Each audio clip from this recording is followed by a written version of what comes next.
Himalayan Studies that this is the 5th straight lecture that has happened every Friday, and our students have worked very hard, and it is not easy to sort of get everything coordinated and sort of make this happen every. So we hope that this wonderful tradition will continue, and today we have Professor JAYITA SENGUPTA. Madam really needs no introduction. She's written some very important works, such as the Barbed Wire Borders and Partitions of South Asia.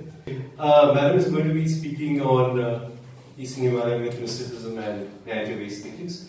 And ma'am, we welcome you to our center. Please, if you take over. Thank you so much, Professor Sundas. I'd like to offer my thanks to Professor Sharkar for inviting me over here at the Center for Himalayan Studies for this particular lecture. I wanted to do some research work, and it was really very kind of him to suggest that why not a lecture. So this is a work that is still ongoing. It is not complete. So I'd be absolutely delighted if some of the scholars point out some of the missing links in my presentation, or even part of the faculty who's here, kind of help me to move on with my research. I would like to thank all the faculty members who have been meeting here since yesterday. They have been extremely helpful, wonderful and kind, and I'm really thankful to them for spending the time for me. Thanks to all the students who have given me support in my brief stay. I really don't know what I would have done without them. They have helped me raise more than one, and they have also shared their research with me, for which I'm really very grateful to them.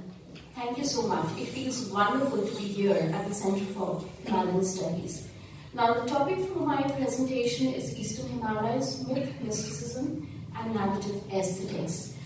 I must say at the very onset, though I have used the term Eastern Himalayas, my main focus would be on Sikkim, though I would be touching on Darjeeling and Kalimpong from time to time, because, as I said, this is an ongoing research, so I have been able to cover only a part of Sikkim. I need to look at Darjeeling and Kalimpong at length later on.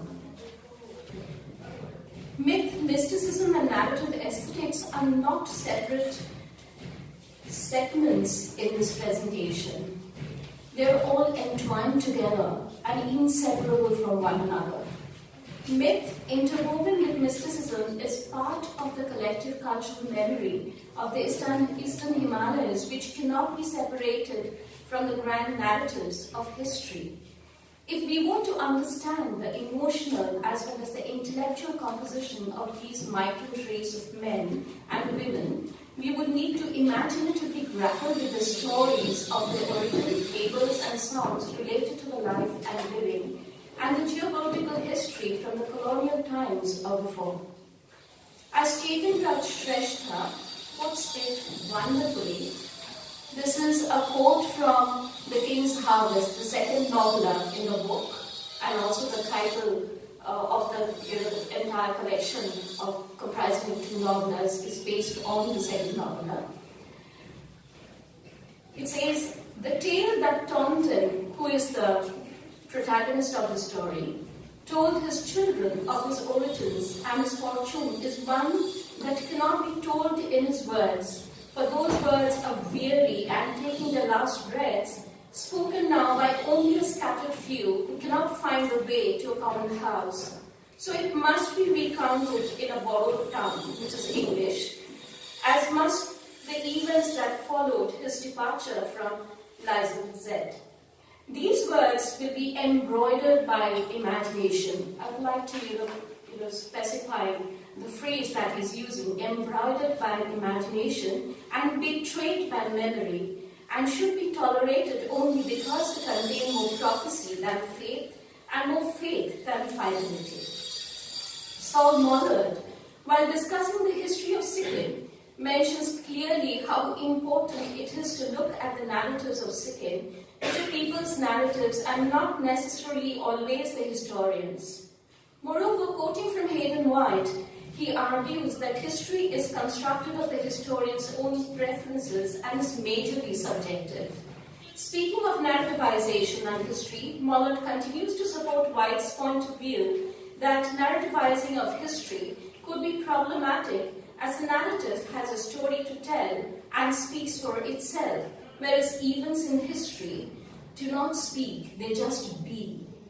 Stories generally have a beginning, middle, and end, but the actual events do not offer a closure in the way a story does. This is what Mollett is saying. Yet to historicize the origin of the migrant race of this Himalayan people, one has no way but depend on events retold through perspectives across space and time. To differ from Mollett here, perspectives of the events do not offer a closure.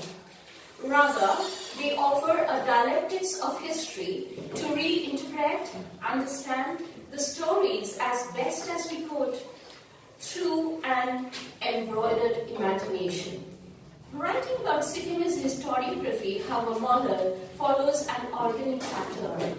The beginning as a prophecy, the middle as the events which could be interpreted in the light of the prophecy, the end as the fulfillment of the prophecy. He also distinguishes between Sikkim's historiographical narratives and the local narratives of history. In order to make his stand clear, he states that he will not offer his own personal historical perceptions. Rather, he will only use the primary and secondary sources which were available to him. However, the very choice of the theme of his book, Opening the Hidden Land, is his personal choice to represent the history of Sikkim from the myth of the Beowulf, or the hidden land. While this debate about narrativizing of history as an objective mode of representation could go on and on, in this presentation my point is not to contradict the postmodernistic view of history, but to support Shrestha's observation where one has to rely more on prophecy than faith and on faith than fidelity. After all, what is important is what the history does to us, the effects of history, and not what the facts actually are. Believing in a prophecy requires a faith, and faith in what unfolds in half light and shade, half concealed and half revealed, as the mind perceives and attempts to understand. So when Shrestha tells us, I quote again, many years ago, when his children were forest animals that had not yet entered the realm of humans, Taunton was a child in Torring village, situated on a red-soiled hill far away towards the setting sun, close quotes. We know what he was indirectly referring to. The well-known Sikkimese creation myth of Itwumu and the offspring of the forbidden love of her children, Pudamping and Nazumgyung, come to mind, which all the hill people know through collective memory passed on through generations till they were written down. The children that the first man and the first woman had, according to this myth, were monstrous children, and they were cast away because they were scared that they would be inviting the curse of the Mother Creator. But as the story goes, which I believe all of you know, that she comes to know about it, and they are kind of asked to leave their, land and go over to the foothills of Kontum Koncho as ordinary human beings and to, suffer just like ordinary human beings do. And when the first, human child is born to them, they also hide those children from the Mother Creator, who simply disappear, or, after that, once they have been flung away into the caves. And later on, when they go back to the Mother Creator, confessing what they had done, she says that, well, you can see them in their astral forms, but not again in human form. So that is one of the creation myths, which we all know. There is another myth which is slightly different, another version, where it is not Ipumu, but Pantikrum Adam, who created Fudongting and Nazimnu in his own image, this version also refers to the first 7 offspring of Fudongting and Nazimnu as monsters who kept harassing the wrongs till they were finally defeated in a fierce battle by Tansun Thing, who was created by Pangting Ram Adom with a handful of snow from Pandan Peak in response to Ron's fervent prayers for help. While Taunton's reference to his kids who grew up as forest animals has much of the compressed mythos, or I would refer to it as mythos. In the slips in the language, this would come home only to a person who is aware of the culture or the lost language and tradition, not to one who is oblivious of it. One also notes the 2 versions striking resemblance to the biblical myth. Whether this has been due to the processes of cultural syncretism with the preaching of Padre Antonio de Andrant at Saparang in central Tibet in the first half of the 17th century and the preaching of Padre Desideri a century later cannot be ascertained, but it is possible. What needs to be pointed out is how very erroneously, however, we use the term lecture when we speak about the wrongs or the inhabitants of Malyam. Lecture or lapcha is the term first used by the Nepalis from Nepal who invaded the lush green valleys of the Rongs in Renzong or Sikkim in the 18th century. Lecture actually means wild speakers. To refer to these Himalayan people with such richly embroidered imagination, I'm borrowing from Streshka, the term, as wild speakers is surely a gross mistake. Storytelling by the fireside in the evening time, when the day's work is done, is possibly the greatest social entertainment and way of life of these people. Moller, when formulating his idea on the relevance of myths in the narratives of history, says that it is important for understanding the identity of people. And this is very significant for my argumentation in this presentation. Myth has a subtlety of its own, and if it is employed in a story which is a fictional representation, it holds meaning when it is acknowledged by common belief. That is why a myth is also mythos. Mythos meaning the sweetness of it, the richness of the narrative that goes with it, and which also has much to say about the retelling of the narrative, the way it is told. So it can entice the minds of the people who listen to the myth, and thus entice, they pass it on to the next generation till it is written down. That is why a myth is also a mythos, adding richness to the narratives of dialectical history, rendering the beliefs and cultural memory of a race rather than the facts per se. Shrestha's novella uses both myth and prophecy, along with the grand narratives of history from the perspective of Tunten, to render how the myth of this land, his past, formulated his identity, and how he attempts to handle in his own way the sweep of the actual events in history when the merging takes place. Prophecy is not proven as false, rather, it becomes a derivative of a lecture man's memory and identity, and one has to understand Taunton's trauma and perception only by mingling one's faith with his faith, rather than reason with the scientific mind of inquiry. Tapan Chattopadhyay in Lectures and Their Inheritance to Sumantri begins with the journey. The journey is not merely a physical trip to Zongu in North Sikkim, rather, it is a journey through spatial time with the faith of the people about whom he writes about. The narrative aesthetics of the journey tells us a story not in the language of the people, which is weary, but in English, like Shrestha using embroidered imagination. I will quote a bit from there. Across the Sandcan bridge, the road takes a sudden turn from the Pista.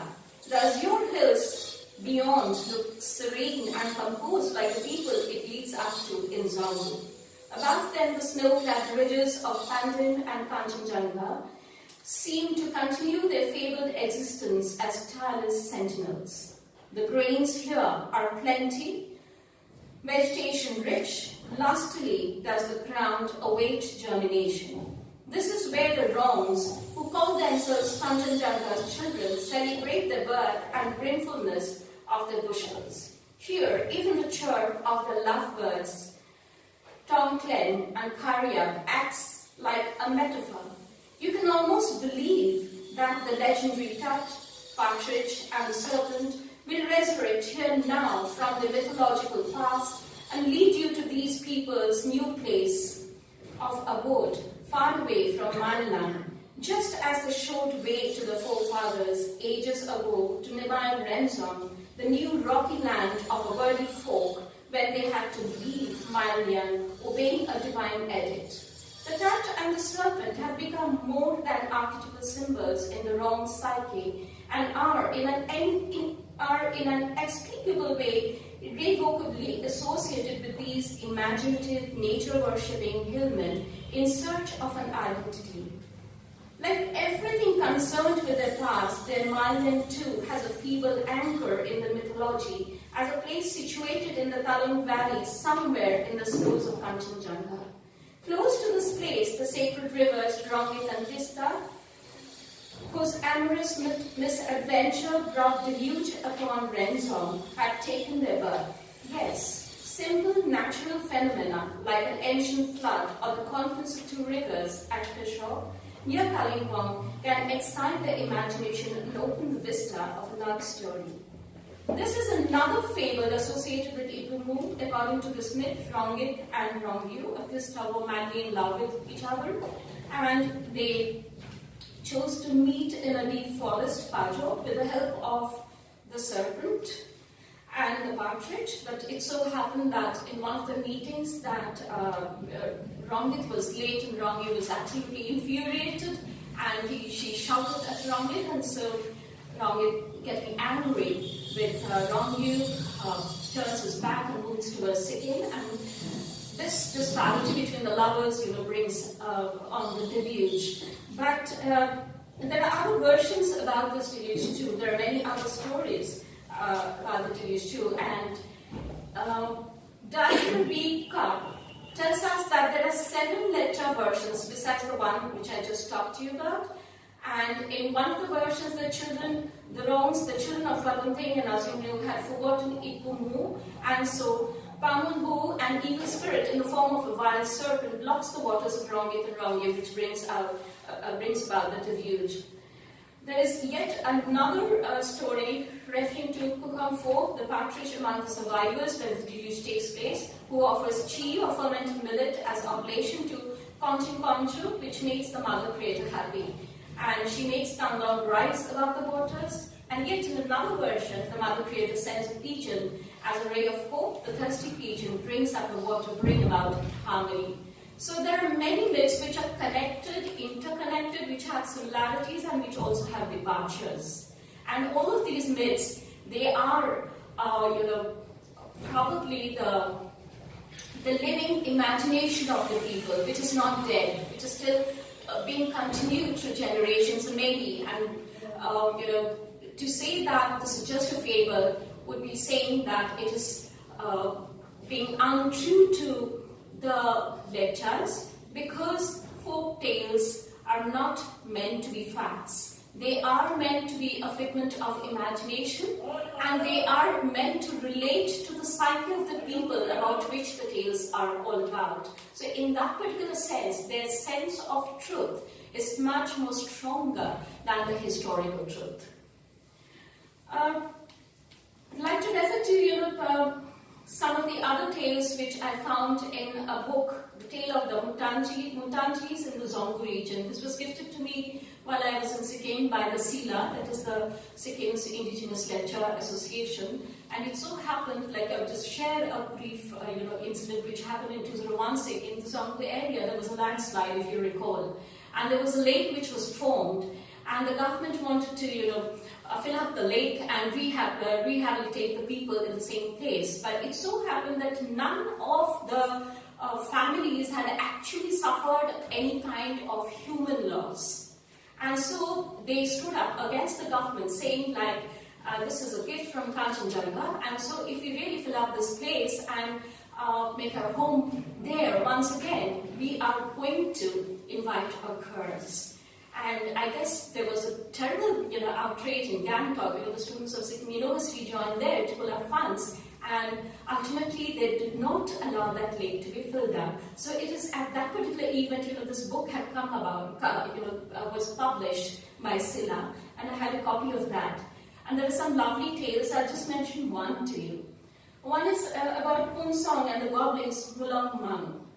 Now, going back to Shrestha, forest children, and also the idea that the first human children of Kudamping and Azundu were lost when they had been flung away into the caves and they were not found again. Now, there is an interconnection, because in this particular story, Poon Song is a young child, and while his parents were away in the forest working, he was stolen by the Mulan Mang, the goblins. Okay, and he didn't understand that there were goblins and they had, some other things in their mind. In good trust, he follows them into the forest, and then they show their true faces, and he is, flung away into a cave.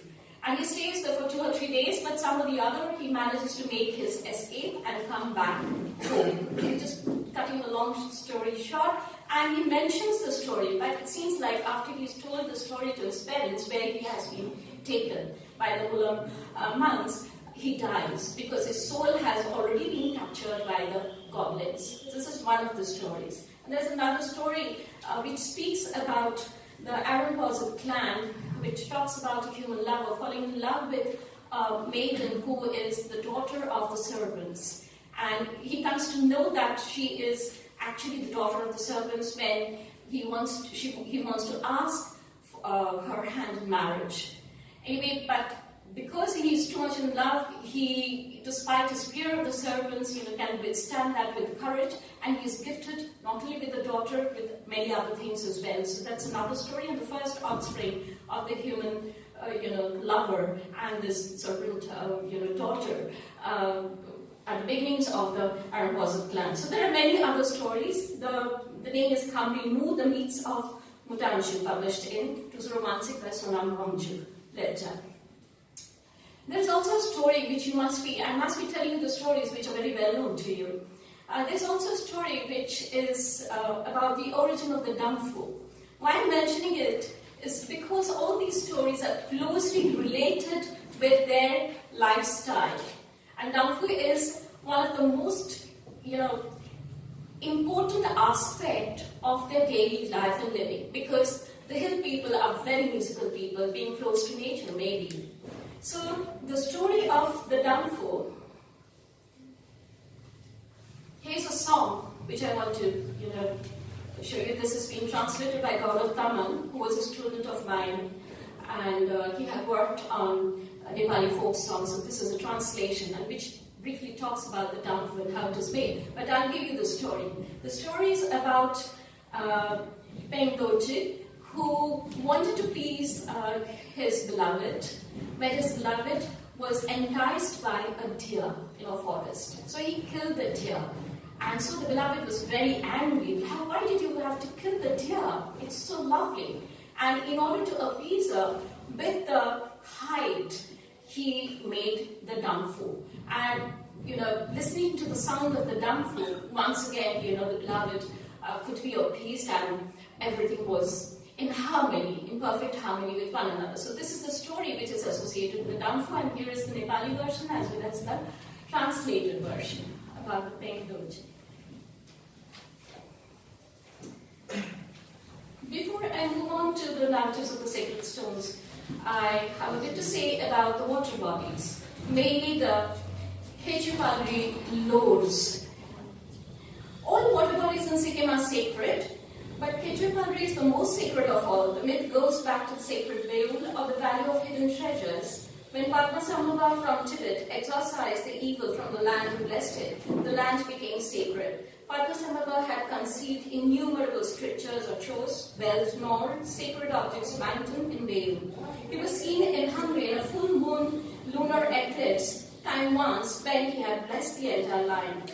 The sacred land of Demazon has 4 religious sites corresponding to the 4 plexuses of the human body, namely Ketchupalri Lake and the religious site, Yuksum Lake and the religious site, Tashiking religious site, and Bimansi religious site. Ketchupalri corresponds to the thorax of the body here. Kechu means flying taras or yoginis, female manifestations of Alokeshwara, the Bodhisattva of compassion. Palri means palace. Tashiking symbolizes the head plexus. Tashi means the holy sky. Ding, island. Head means lotus center. Yuksum symbolizes the third eye, the Christ center or the Kutastha, or the meeting place of the 3 lamas, which I'm going to talk about later, and it is a place for meditation. Vimansti symbolizes the heart plexus, Pema, lotus, state, center of the body. All the 4 places correspond to the 4 higher chakras. I'm sure you must be aware of the 7 chakras or the 7 mandalas in the human body, the 7 nodal points. Okay, so all these 4 points, the heart, the throat, the eyes, and the final, the lotus over here. Not the lotus of the heart, but the here. These are the 4 main chakras in the process to self-realization. So all these 4 places correspond to the different points in, or different phases of self-realization. Going back to the discussion of the Ketchupalri Lake, it is also called Kachatpalri, meaning the heaven of Padmasambhava, where he had preached 64 yoginis. The lake is also the dwelling place of Tara or Destined Dolma, the mother of Buddha. The shape of the lake signifies her footprint. People also worship the lake as goddess Chopema. There are many religious sites surrounding the lake, which include the holy caves of Tukumne, Yukumne, Chukumne, where the lamas incarnated and the Rinpoches meditated. The stone near the Chotan at Kochupalri has a footprint of Mata Zen Rinpoche. Hindus believe that Lord Shiva meditated in Dupukne cave, and they offer their pujas on the Nag Panchami, where the snake is supposed to be the symbol of Shiva. There is another legend associated with Ketchupalri which says that there were 2 sister lakes prior to Ketchupalri, when it became the abode of the Dharma. While one of these has survived, the lake named Labdeng Pokhari in Yuksum was defiled by the people, and so the goddess was dismayed and she flew to another lake called Chojo. However, the lake was too small for her, and so finally she shifted to Ketchupalri. A Bhutia legend refers to this lake as Cho. The Bhutias had settled around the lake and they had their oxen grazing in the deep forest surrounding the lake. So the place is called Cho Lam, where Cho means the lake and Lam means the ox. There are 2 main festivals associated with the lake, namely Cho Toshuk and Bumchu. Bumchu is observed in February-March and it coincides with the 14th day of the Losar, or the Tibetan New Year month. People offer their prayers to Dolma for maintaining peace and harmony in this land in this festival. Chotoshu is observed in October, and it's a thanksgiving for the food provided to the village people. There is also the Chakchu festival, which you must be aware of. That all water bodies in Sikkim are sacred is attested by a Chakchu festival of the Buddhists. It so happened that in a village close to Yuksum, when there were no rains, then one of the senior monks in the monastery there had a dream of a serpent deity coming to him and saying that in a particular area which is deeply forested, it has to be cleared, and if it is dug up, you'll have a hidden spring of water. It is a perennial spring of water. But the space should not be defiled, and the space should be always kept clean. And then people here in Yuksum will never have the scarcity of water. Otherwise, if it is defiled, there will be a curse on the people, and they will die of water scarcity or thirst. So every year you have the Chakchu festival where the cleansing takes place, and you have the common folk as well as the monks coming together in procession, going to that particular place, clearing up the place, and then observing the festival and offering their thanksgiving as well as prayers to a certain deity. So each and every water body would have a story to tell, which reveals how animistic born religion existing in Tibet had mingled its practices, which include shamanism along with tantric Buddhist practices, and this cultural confluence continued in Renzong or Sikkim, and in parts of Darjeeling and Karakoram as well. Over here, I have a small anecdote to share, which happened to me. It's a kind of an experiential reality, you could say.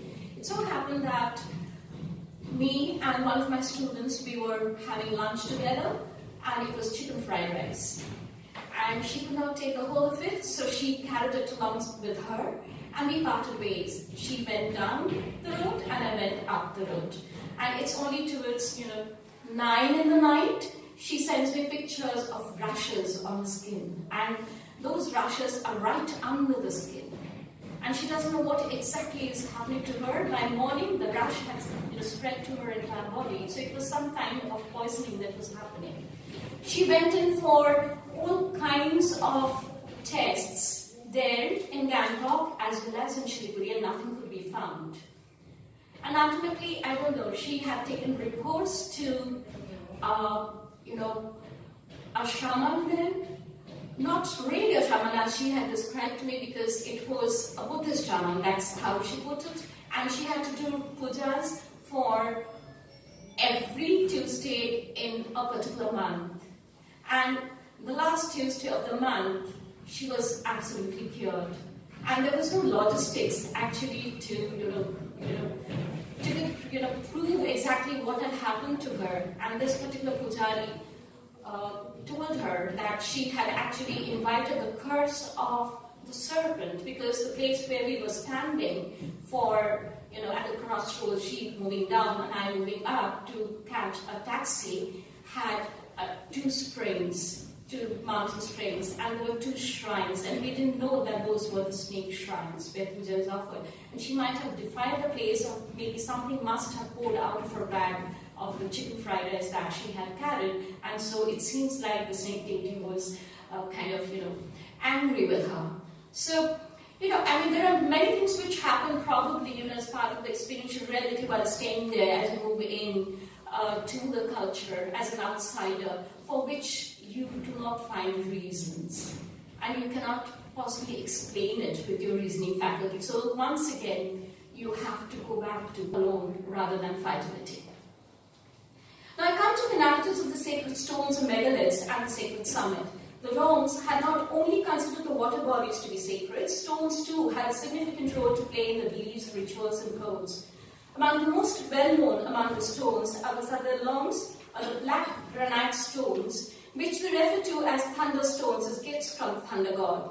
These stones are considered to be the healing stones for both man and animals. Even when the cattle is in pain, or a particular cow, domestic cow is in pain, they use these stones to appease the pain. Or if somebody is suffering from a labor pain, this particular stone is used to appease the pain. And these stones are also gifted during weddings as a kind of a lucky stone, given to the bride particularly. The shapes and sizes of the thunderstones could be varied. Such stones still could be found in a cave at the 6th milestone at the Darjeeling Kalimpong road. There is a cave, it seems, that still has many of these stones. Apart from Sadalongs, long choks or vertical stones are also considered sacred by the Roms, which signify important past events. These stones are used to demarcate a particular grave, and they also serve as a sacred symbol of Kanchenjunga, suggesting the divine blessings of the god.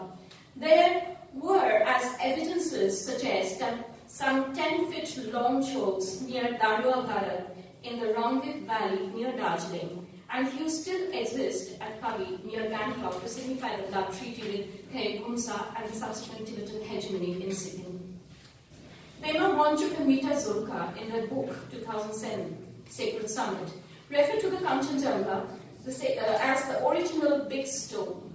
The book, in storytelling narrative style, surprises us with the exposition. I quote from here. Kanchenjunga is Kanchenkonjo for the lectures, the autochthones of Sikkim. The name translates as the big stone, the biggest actually. Stones are special to the lectures. From Neolithic tools they collect and revere as charms and gifts from the god of thunder, to the elaborate lonchos or obelisks they erect to mark special occasion. Stones figure importantly in lecture rituals. The fact that Kanchenjunga is revered as the original big stone amplifies the significance of the mountain for them. Lectures, Kanchenjunga, is also the eldest brother, the first creation of their mother creator, Ipumun. It is also for them Kingston Zumbuchu, the auspicious forehead peak, the highest veil of snow beyond which the spirits of their ancestors dwell in Ramlian, the land of the gods. As the authors continue to assert, the umbilical cord of the lecture community is linked to Kanchenjunga, as the first parents, after all, were created from the snow of the peak. The mountain and its presence they inform permeates every aspect of lecture lifestyle, and the lecturers call themselves Mutanji Rampu Rampu. Move from Itunu, Ram from Snowy Peak, Ram from God, children of God. Yarfoni too in his books, Lecture My Vanishing Tribe, writes about how the view of Kanchenjunga in difficult times could offer strength. The ancient funeral rites would make the bodies face Kanchenjunga, true to their moon or born faith. So whether in life or in death, the peak holds a significance for the Roms. It is like a father to them. The annual Churam Fat is a thanksgiving worship of the mountain gods and is central to Roms' beliefs and customs. There's another narrative by Thomas Kishore in A Step Away from Paradise, published in 2014, where a trip by a Tibetan Lama with his 300 followers in the glaciers of the sacred summit is narrated through the son who passes it on to Thomas Shore. The book begins with the author's friendship with Timli, a Tibetan refugee who grew up in Darjeeling and then resettled in Gangtok to take up the profession of Thangpa painting. It recounts the story of Timli's Bhutanese mother-in-law's Dorje Gyalmo's expedition to the sacred summit with her monk brother and her husband. The husband does not come back, but she comes back. She survives, and she comes back to recount the narrative of their expedition. So this entire book is actually about that, Thomas Shore tracing the trails of that particular story and meeting other people who were there, part of this expedition. I happened to meet 100-year-old who was part of this expedition way down Namchi. And I had a student, once again, because students are always great supporters for any research that you do, who kind of translated what he was saying. And it was majorly the description, which was very beautiful, and it talks about what he was trying to tell me is where the geography and the mythical geography, the physical geography and the mythical geography actually meet.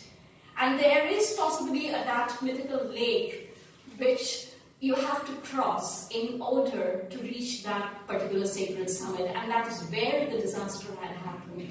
And they have not been able to cross that particular lake. There was a snowstorm. And it seems like what this person told me is that Tille, or the monk, was cursed because he had to prove his powers to the king before he started on this expedition. And when he did that, using the thunderbolt on the stone, actually manifesting that,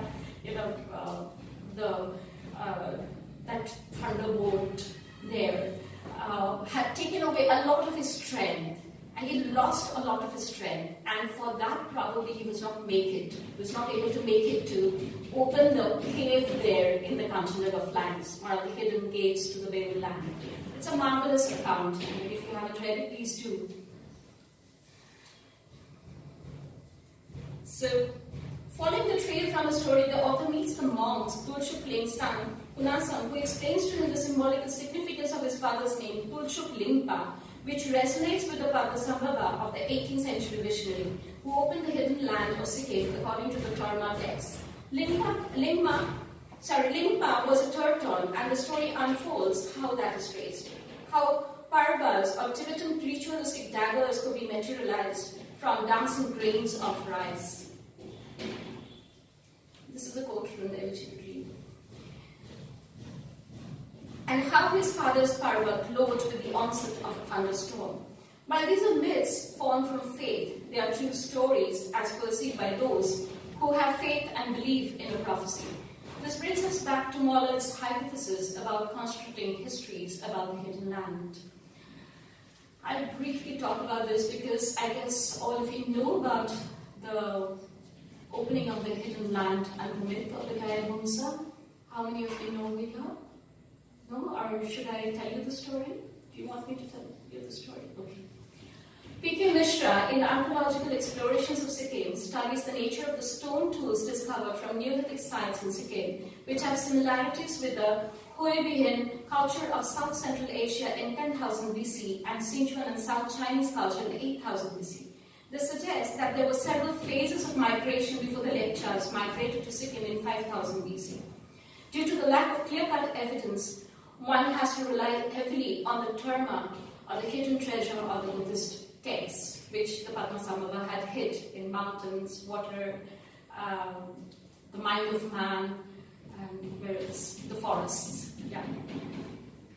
Texts of the Tibeto-Buddhist tradition, termas, tell us about the origin of Sikkim. It is from the terma we know that Sikkim is also referred to as Demajong, which contains the mythical concept of Beul, as the writings of Ratna Lingpa, 1403 to 1478, in the history of Sikkim, published by Namgyal Academy, Namgyal Institute of Tibetology, 1908, tells us the sacred religious order of the Sogyals was a fulfillment of a prophecy made by Guru Rinpoche.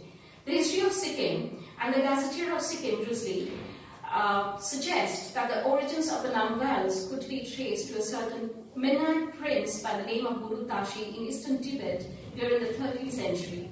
He had traveled to Lhasa and Sakya in central Tibet, and his descendants finally settled in the Chambi Valley and then moved into the Sikkimese territory, eventually as the ruling class. According to Risley, Mennonite is situated to the west of Tashi and Lu between Litang and Derge. According to Anna Baliki, Mennonite can no longer be located in that region, although another Mennonite, also referred to as Chakla, can now be found further east across the Balong River, just west of Takshinlu.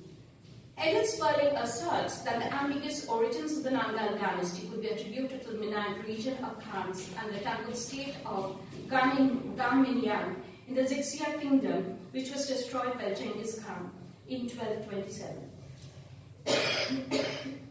Excuse me.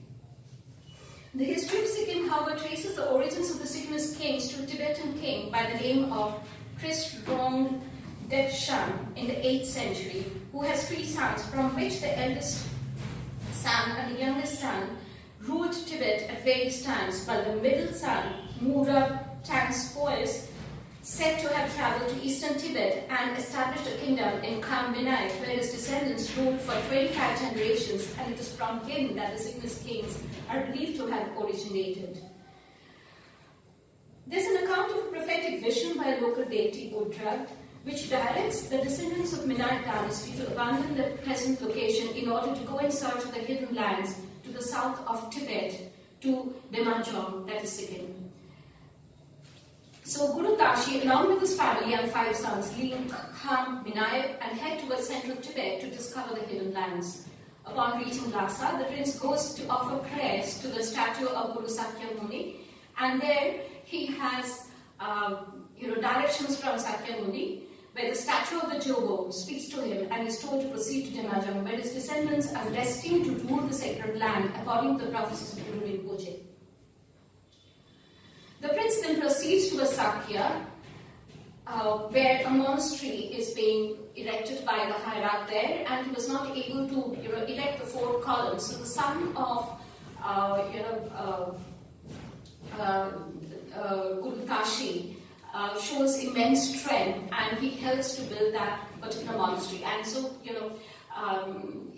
there are stories about his strength which far and wide.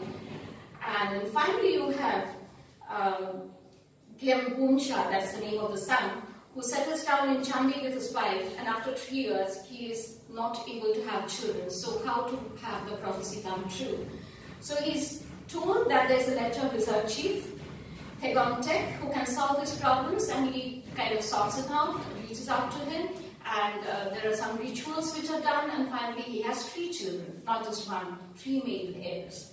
And it's one of these, heirs which, carry on to the tradition, or rather the Rinpoche's verdict to become the Namgyal, kings of the Namgyal dynasty. So, Gai Bunsa's 3 sons out of the three sons, is the middle son, who shared his father's characteristics and who succeeded Gai Bhonsle. And it is from Guru Tashi, that is the middle son, we trace the origins of the Sikkim Sogia. Guru Tashi had a son named Zalanka, whose son was called Guru's son Zing, and his son Phuntsog Namgyal. So we finally have the consecration of Phuntsog Namgyal, and we have to go back to the 8th century to Guru Rinpoche and his verdict, according to the history of Sikkim, where he blessed the land as Beul land and exorcised all the evil spirits, and he told that this is going to happen, and ultimately you have the fulfillment of the prophecy taking place. That's why in the beginning of my lecture I wanted to say what Chaturaj Shrestha was also trying to say, and Sangmala was also trying to say. It begins with a prophecy and faith, and it ends with the fulfillment of prophecy. So there possibly you have the closure of the story where their land is discovered, and the Namgyals as the rulers of the state are reinstated according to the prophecy. Although Rixin Golden was the first to start the process of discovering the Beul, it is Lakshman Chenpo Nankar Jinme who is credited with bringing Buddhism into the land and the principal figure in establishing and legitimizing the order of the Namgyals. He is said to have entered Sikkim through the northern gate and arrived at Yuksu, Norbogang during the fire horse year 1646. The three lamas then enthroned Phuntsog Namgyal as the first Sogyal of Sikkim, and the administrative order was composed of 12 Tibeto-Sikkimese ministers and 12 lecture ministers. Following the coronation, many monasteries were built all over Sikkim, which propagated the teachings of the Buddha and led to the spread of Buddhism throughout the region. The formation of Namgyal dynasty is seen as the most significant event in the history of Sikkim, as it was fulfillment of the prophecy of Guru Rinpoche, which established the religious-political order of the Sogyal land and is considered to be the event which led to the formation of the Sikkim state. So much for the history. At last I finished talking about the history, how myth and history are kind of entangled with one another. The geopolitical history is something that you read in the accounts which were written later about the merger, smash and grab, and then you have the other ones, Andrew Duff, and so on and so forth. However, this is the mythical history without which we cannot possibly complete the historiography of Sikkim. And so, in order to understand the history of Sikkim, we have to know this particular myth, believe in this myth, and that is why this narrative of history is not just a myth, it's a mystical myth. And it has its own narrative aesthetics, once again, to draw the reader to the reading of the story and believing in the story. And once again, it has been passed on as oral accounts till they were written down, finally. Because these books were translated much, much later. The history of Sikkim, much, much later. Now from here, taking you from the idea of myth and mysticism, now I'm going to go over to the narrative aesthetics of the Thangkas. Okay. When we talk about the Thangkas, once again we find that there has been intermingling of the Bon as well as the Tantric Buddhism when it came to Tibet, and from Tibet it percolated to Sikkim and the other regions, Darjeeling and Kalimpong. So, going by the traditional version of the Thangkas, just to talk about it, which you all know, it has fixed measurements for any of the deities. However, outside the fixed measurement, there is enough space for the imagination of the artist, how he creates the environment or the context in which these deities or bodhisattvas, gods and goddesses are placed. Okay? And that is why not all Thangkas are the same. There is a difference. And there is also the color symbolism, and it depends totally upon the artist which color he or she is going to use. Majorly he. Now we also, do the painting. So I had this passion for painting, and so I had tried my hand in Thangka paintings, whatever little time I could utilize during my stays there. So to briefly talk about the Thangkas before I go to the paintings themselves. Tankas as narratives of cultural cognition. I use the word cultural cognition with a definite purpose, because one needs to understand, perceive. It is a part of a psycho-spiritual process, and then it is a kind of intellectual artistic rendering or execution of the tanka. It's not easy. So tankas as narratives of cultural cognition or creative borrowing and absorption are at once sacred and have an aesthetic appeal of their own. The art of the tanka making originated from the Indian cloth painting tradition called Patachitra, used by itinerary storytellers. These sacred paintings draw their inspiration from the cloth paintings of Central Asia, Nepal, and Kashmir. In the treatment of landscape, the Chinese influence appears rather poignant. A tanka, according to the definition in an encyclopedia, denotes something rolled down. According to Tusi, tankas are paintings of sacred and ceremonious subjects which are hung up in temples or private chapels, or carefully rolled up to be carried over the shoulder when traveling, for the divinity lodged in the painting saves the bearer from the perils of his journey. The word tanka owes its source to the Tibetan tangyid, meaning annal or written record. Tankas originated in India and evolved in Tibet from the nomadic lifestyle of early Buddhist monastics. Possibly through the traveling ideas, histories, and people, the Buddhists of Bengal too use the preachings of Buddha now, which I found in one of the Kalikat Patachitras. They use Buddha there too. And in scroll paintings, which are differently made in Bengal. The Mandarin monks traveled extensively to outlying areas to spread the teachings of Buddha. Everything they needed and used traveled on the backs of yaks, including tents, furniture, and paintings. Again, for Tibetans, these scroll portraits depicting esoteric experience from Tamil Buddhism merged with the Lamai's principles and personified scriptures, having a strong sense of the visionary in the artist who creates these paintings. The purpose of these paintings were to invoke the aesthetics of a bodily sacred and to serve as icons to be worshipped as visual aids to meditation. While Tibet majorly nourished this Buddhist art, the artistic traditions of other neighboring countries like Nepal, Bhutan, China, and India merged and mingled in this art form, along with the ideas and philosophy and religion, and re-spread into China, Central Asia, Mongolia, Nepal, India, and Bhutan. The process of ideas traveling with people, philosophy, and religion, following Edward Said's concept of traveling theory, have been dialogical and diachronic across historical, geographical space and time.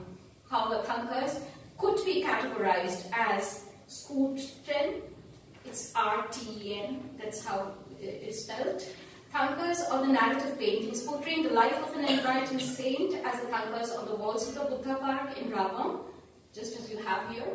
If you look at this, you have the Buddha in the center and you have the life of Sakyamuni all around. It has a wonderful architectural pattern.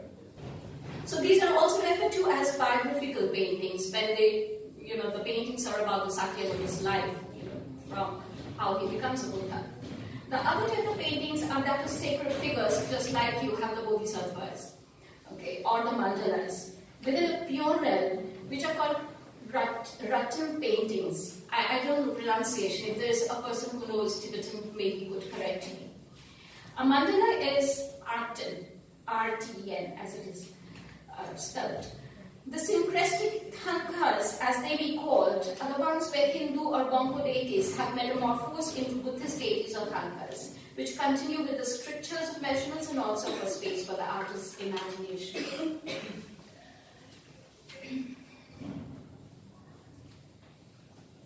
This is a quote from the Tibetan Book of the Dead, which I tried to refer to, and I tried to relate that to visualization as a kind of understanding of the truth that the consciousness grasps.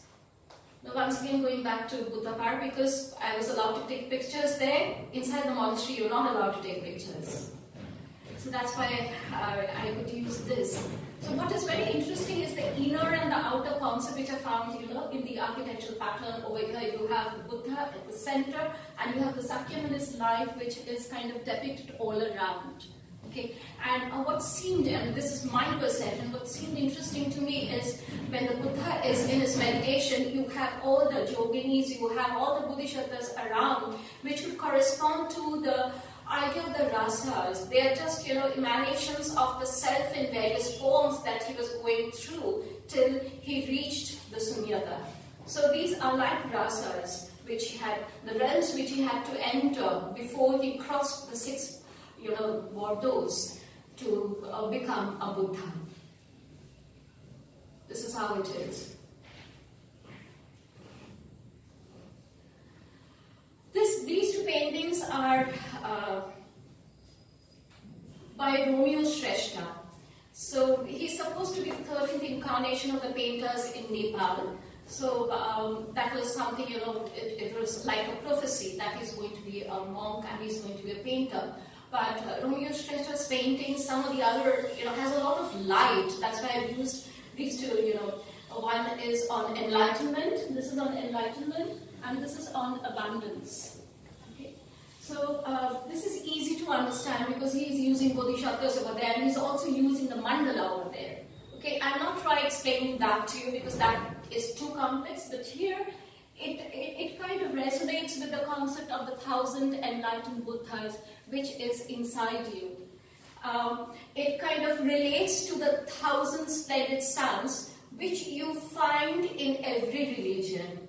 At the topmost level of self-realization, when you have the intimations of immortality come to you through meditation, the light, the sound, the Shabda Brahma, or the consciousness, when you're absolutely absorbed into the inner cosmos of your being, and the external sensuous world is absolutely cut off, then this visualization is possible. And what he had done is that he had used that visualization or that self-realization into the orbit of Thangka paintings. That self-realization comes to 1,000 splendid suns or 1,000 Buddhas which are inside you. Like, what's more interesting is there are other paintings by Romeo Shrestha which I can't show you here. One is about, confessions, like when you commit some kind of a crime. Unlike in a Christian religion, you don't go to a church to confess, or you go to a temple, to pray for yourself. What you do is that you pray to the Buddha within you, and you tell yourself again and again every day, this is a crime which I have made, I understand, I acknowledge, and I forgive myself. So the temple of God is inside, nothing is outside. So any kind of stress and strain that happens is what is going on inside. It's only when the outside stress starts to bother you, then only all the nodal points in the brain could be illuminated and you will have this vision of the 1,000 splendid sights. That is how I understand a Thangka, or what I felt about a Thangka. This is Larepa. Now we have many kinds of variegated Thangkas. This is a modern Thangka by Sherin Sherpa, which is not really following the measurements. You have these deviations, but which is following the Thangka iconography. Now this is the Thangka which I made and which follows the measurements. This is the Manjushri. Manjushri stands for enlightenment, as you know, and he has the sword, which is a flash of lightning and which cuts through good and evil. Okay, so some of the other Manjushri had always appealed to me. The name which is feminine, but actually it is a male Bodhisattva. So some of the other, and it wasn't possible for me to visit Manjushri's cave in North Sikkim because it's too much under snow. But it seems like the cave has the stroke of his sword, which I was told that when I had visited there, he had left that stamp in that particular cave. This is me once again going through the process of the Thangka painting. It's not easy, once again. We do not have the gesso because gesso is what the Tibetans used to do. It is the skin of the yaks or the buffaloes which was melted and the kind of a gel that was produced, it was used for making the canvas. So we don't have that. Even for the paints, those are from the crushed rocks which will be mingled with some kind of pigments. Now, just because Tibet being what it is now, nothing comes from Tibet. So what I was told to do by my teacher is that I used Fevicol and water. It's a cloth, and I had to pour a lot of that with a cotton wool, and I had to, polish it and dry it in the sun for 7 days, and then again polish it. It took roughly about 10 days to prepare the canvas before, the painting could be actually done, the diagram could be actually done. Then comes the coloring. So this is what it looked like, the sketch.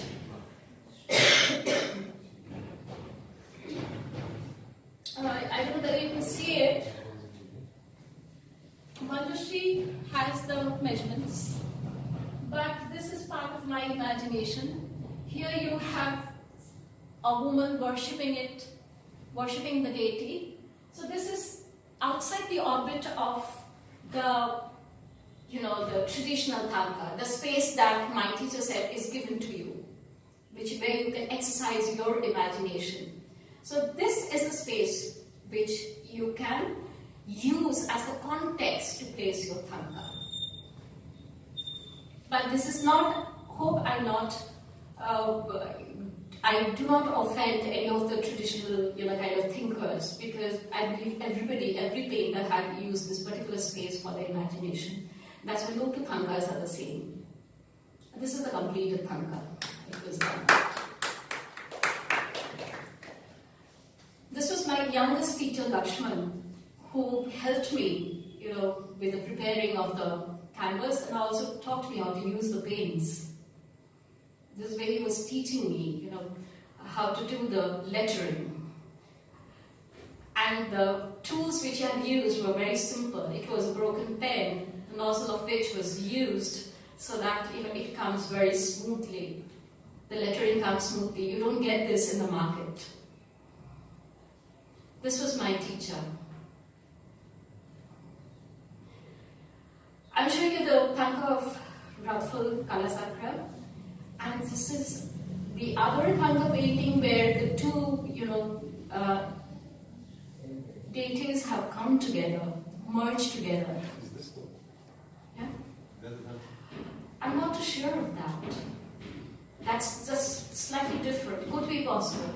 Could be possible. That needs a kind of explanation, I guess. My dear, it is easy to understand because you have the sword. You have Manjushri's sword. And you have the tiger skin, Kalasakra's tiger skin. Because the face, the hideous face is something which you have in other, deities as well. It's very similar to Kalasakra. Look here, this is the Kalachakra from Mirik, which is so very different. The context and everything is so very different. And this is Manjushri in a very different imagination. I mean, it's something like Sakyamuni as you have it. Manjushri like that, merging with the concept of the Sakyamuni. And the other Bodhisattvas there. And you have Manjushri, the concept of Manjushri as a tortoise. Now, I try to relate the tanka paintings and my experience, which of course, is not just easy. It gives a lot of concentration, and concentration is the first step to meditation, which I was told and which I learned. It connects with the Bordos, the 6 Bordos. And I've been reading a book on the 6 Bordos. It's called Transcending Madness by Chogyam Trungpa. Shambhala Publications, 1999. Over here, the Rinpoche is actually connecting this. It's very different. I would say the narrative is very different from the Book of the Dead. It's not like that. He's connecting, all the Bordo states, not as a state after death, but it is an in-between experience. It's the now, the here now, me, present in the lecture now, the psychological process that I'm going through now as I'm doing it, and possibly, the compressed experiential reality of the past and present as I try to understand it. So it's a psycho-spiritual experience, which the in-between experience, which he calls is aborto. I'm still trying to come to grips with it. Could we possibly call it epiphany? Probably yes, because it also looks at the concept of space and course. You, at this particular point in life, at what particular phase of life, phase of your spiritual consciousness that you are. So you're caught between the past and the present and the future. Okay, so that in-between phase, we are always in a continuum, that this continuum possibly is the border experience, which he tries to explain very nicely through dialogues and also explanations, which is very different. I tried to connect the sutras and Tibetan Buddhism over here, which talks about the 7 chakras. In Buddhism also you have the experience of the 7 chakras in the process of meditation, which are rendered through the tankas, through visualization. Now I'm coming to my very personal experiences over here with the tankas. Apart from Manjushri, I also wanted to do Vajrayogini. But I wasn't taught that. I didn't have time for that. So what I had tried to do, and which actually made my tanka painter teach me, is this particular painting, which I call Chaya. Chaya is an Indian classical raga where you have the confluence of 2 or 3 ragas, and you also have the confluence of the sunset, the 2 times of the day coming together, the dawn. So both meanings would apply. So I was trying to paint Chaya, the raga, as it seems, and I used the iconography over here, the flames, and the 2 hands that you have. The bluish hand is the night, which is inviting, and the day, which refuses to go. And over here you have the mythical river, if you can see over here, the mythical river that you have to cross if you have to move on to the borderland, across the borderland after death. So, the idea of the day ending, the sense of death and a new beginning and the night coming. All this I tried to incorporate according to my imagination. This is the painting of woman Nataraja, which I am moving on from the Thankas to the Kanaksha myth now, which I had painted as it had come to me in a vision, and later on when I do go to Kanaksha, I find this particular engraving in Kanaksha temple, which kind of matches. And also I was profoundly influenced by Dakini. So with this I come to the end of the slides. Do we have a little bit of time? Yeah. Okay. So since alongside with the academics, that is my, would say, profession, I also have the passion of painting, as you can understand, and use it alongside with my storytelling. So there is one small clip from the story which I would like to play for you, if you agree, which uses the creation myth as I understood it, and as it kind of appealed to my imagination. So far, my presentation was trying to look at Sikkim and certain areas close to Sikkim, like Darjeeling and Kalimpong, certain stray incidents which I had tried to link with in my lecture alongside with Sikkim. It was an outsider-insider's point of view. And now it is going to be outsider's point of view, absolutely. But which had perceived something of the insider story. That's how I would like to put it.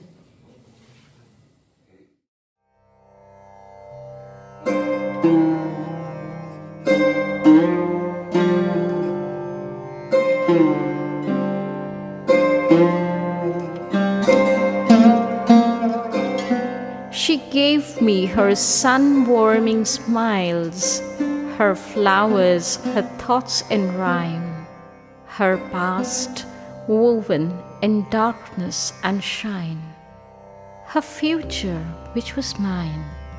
She gave me all she had, like that tree shedding its blossoms before they turned weary in time.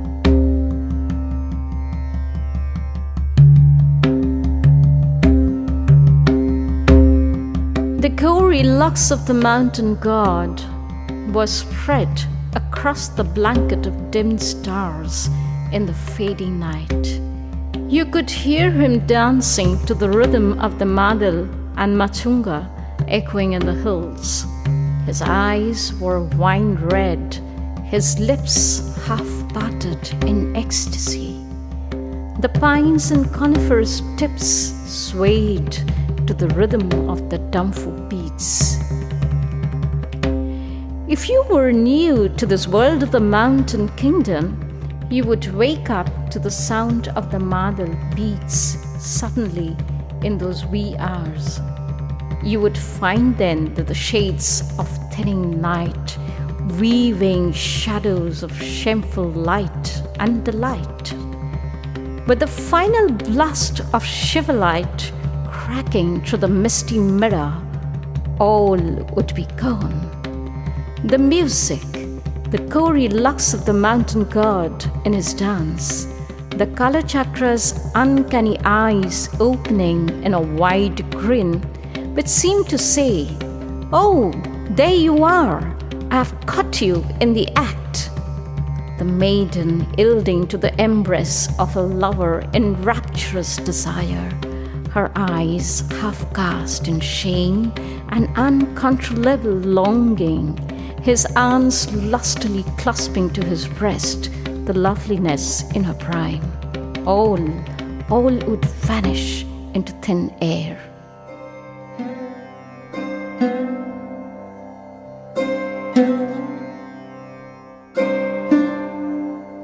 A shaft of light greeted Devi the moment she opened her eyes. She wanted to hold on to the remnants of her dream fondly. The dancing rhythm, the music of the beats, the festival sarangi still rang in her ears. There were streaks of lightning against the bluish-black backdrop. The thundering steps raked up a cloud of dust right before the sky was splashed with blood, with her feet bleeding. The powerful figure of the feminine masculine, she was the father, he was the mother, the single parent of the brother and sister.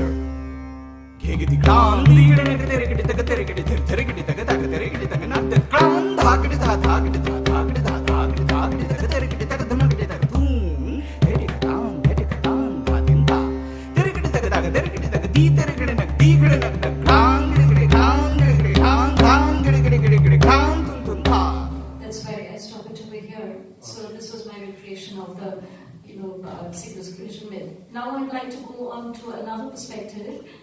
This is okay. Before I do that, this storytelling was actually done by Nishant Singh and myself. The voice that you have both here. He is from Colloquium, and he has 4 generations into the folk in the music.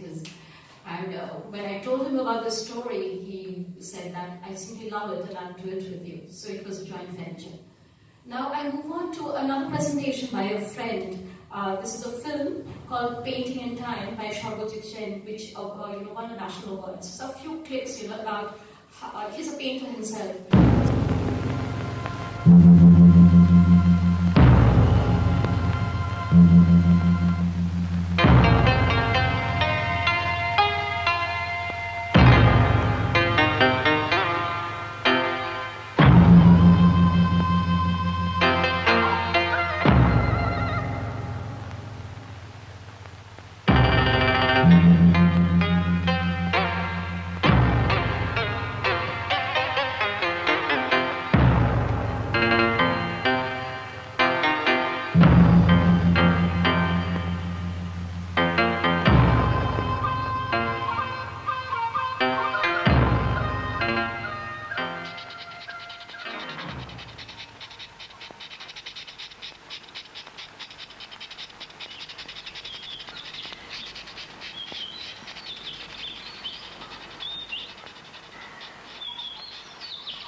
The seed of the sun splits open silently.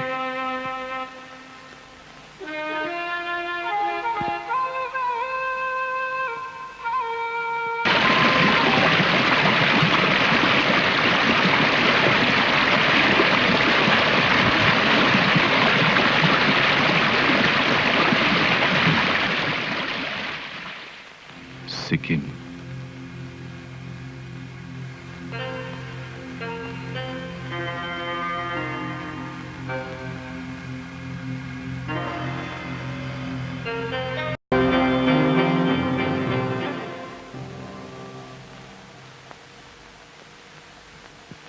slip away. Colors, forms,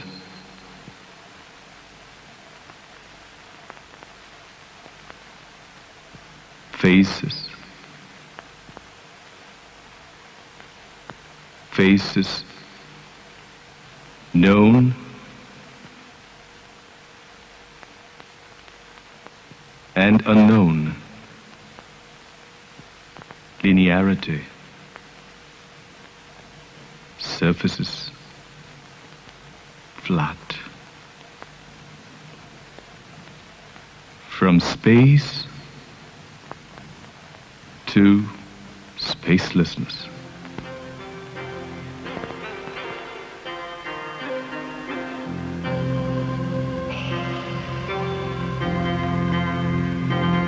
These clouds, I know.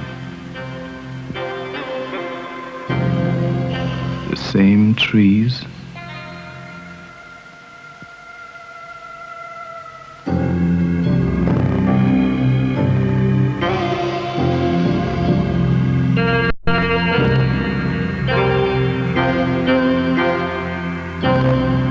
The nature outside and the nature here.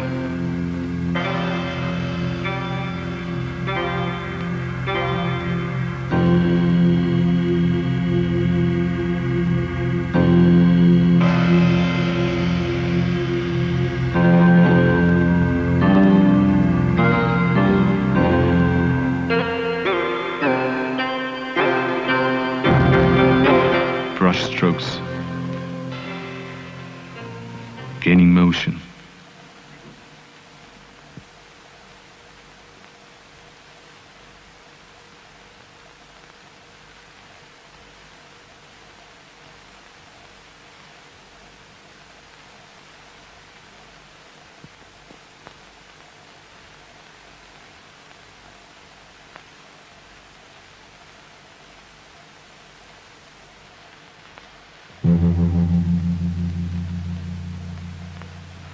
But whose eyes?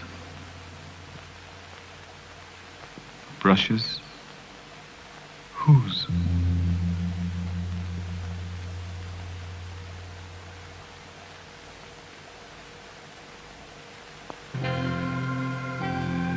I walk through shades and sunshine.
This is painting.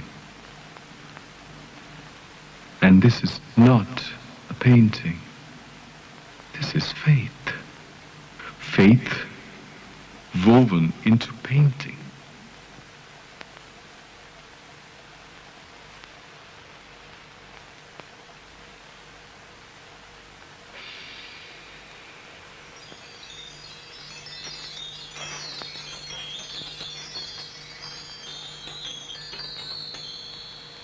Eyes, looking beyond.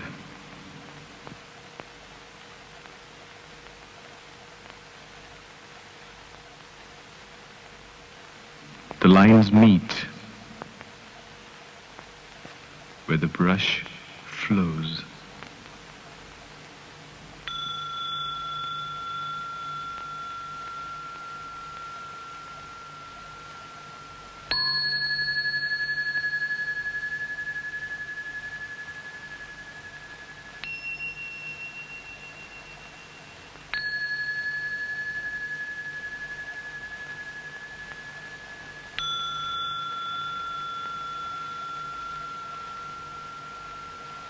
Anka,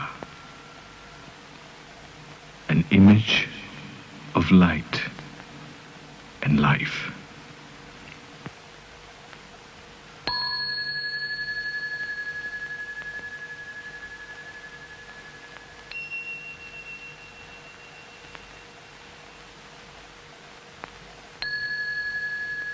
The scrolled vision within and without. आकाशमेव निर्लेपा निष्प्रपञ्चा निरक्षरा यस्त्वां पश्यति भावेन स पश्यति तथागतम्. Thank you so much, ma'am. Before we get to the question answer section, interactive session, I'd like to say something. Ma'am, it's a sad thing to point out, but if you were, say, a Tibetan man making the same presentation, you would have 10 times the audience. You see, but because you're a Bengali woman, people will not. There is that sense. It's a very sad thing about academics, you see, especially about our own people from the hills. Well, Professor Sundas, I think I'm delighted to have the students who have been here, and it's been a long presentation, and they have been listening to my presentation. So I don't need a crowd. I just need a handful. And thanks to you for being here. Thank you so much. You kept asking us, whether we've heard the stories. I don't know about the rest, but I have never heard them. Really?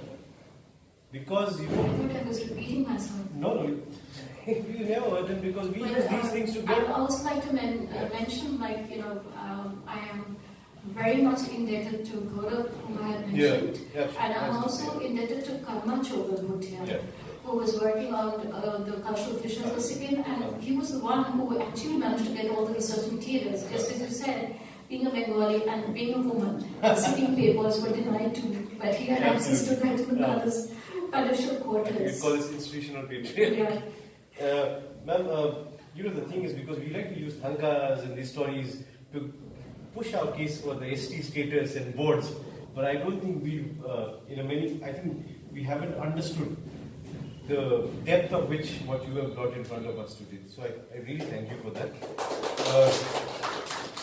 I think this was, in my opinion, this was almost breaking apart from that very structural, theoretical kind of understanding of the Himalayas that we have, and not, to some extent, forgetting that Himalayas is so much more than just that. The funny thing was and I felt I was a victim to this. Every time you start mentioning about the stories, because I've been trained in such a structural form of, Marxist historiography, and I was like, what are the sources? How can I use this to, sort of recreate this is not the right methodology. Forgetting that, as you mentioned, that they don't need to be historical truth. That it does not need to recreate history in such. So that's another thing I wanted to point out. Other thing was, ma'am, you keep using the terms goblins, gods, and goddesses. Do their translation? That was how Mulans they were translated as goblins. Exactly. That's what I meant. So when they are translated from what it means in that, but maybe it's not. Maybe they are not goblins. Exactly, when we have yeah. the evil spirits, because in this particular story, like when he was going into the forest, suddenly, these human forms, they had their foot turned the other side. We generally have, with the ghosts who we understand that they are not normal when their foot is turned on the other side, but it was translated as goblins. Maybe it's not a good translation, so I used it. Ma'am, the thing about Potachitra, is it? Potachitra. That just brought to my mind what I read in Kunal this book about the immense sort of interaction that Bengal has with Tibet. Yes. And that is not something that I think, if you could... But it's not the nationals, because you see in the scroll paintings of Bengal, recently, it's also a dying form of art. They also have the scrolls and they have folk songs to go with it. So I have found Buddha there, maybe Sakyamuni there. So, okay, thank you so much. Thanks once again, Professor Sundas. I'm still Dr. Professor, yes. Thanks to all the students for your patient hearing. Thank you very much. Just a second, we have a spot to open up. Yes. I would like to request Professor to kindly present a small token of appreciation from the center to our